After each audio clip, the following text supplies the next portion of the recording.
যেই সকল যুবকরা, অবুঝ যুবক, বিভিন্ন নাটক সিনেমার নায়ক নায়িকাকে তার অনুপ্রেরণা মনে করে, একদিকে সে তার নবীর আশেক নিজেকে মনে করে, একদিকে সে আল্লাহর বান্দা মনে করে, অন্যদিকে নবীর শত্রু আল্লাহর শত্রুকে আবার নিজের মডেলও মনে করে, এইরকম অবুঝ যুবকের সংখ্যা এই সমাজে আছে না নাই?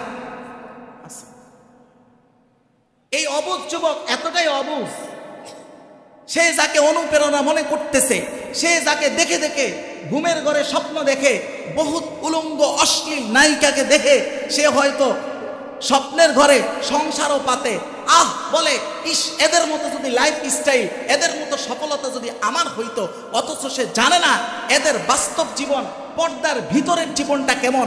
এরা জানে না এদের ব্যক্তি জীবনে নাই কোনো শান্তি, এদের ব্যক্তি জীবনে নাই কোনো স্থিরতা, না আছে পারিবারিক জীবনে, না থাকে তার সন্তানের সাথে সম্পর্ক, না থাকে স্ত্রীর সাথে সম্পর্ক, না থাকে স্বামীর সাথে সম্পর্ক। শুধু তাই না, কেউ কেউ জীবনে আল্লাহ তাদেরকে ওই যে বলেছেন আমি আখিরাতেও শাস্তি দিব, দুনিয়াতেও শাস্তি দিব, এই শাস্তির নমুনা আল্লাহ কারো কারো ক্ষেত্রে এমন ভাবেই দেখাইছেন।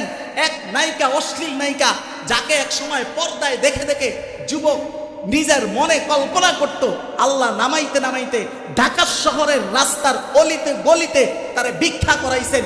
যেই যুবকরা তাকে কল্পনা করত, ভিক্ষা দেওয়ার জন্য ওই যুবক পাওয়া যায় না। কথা বলেন ঠিক না বেঠিক?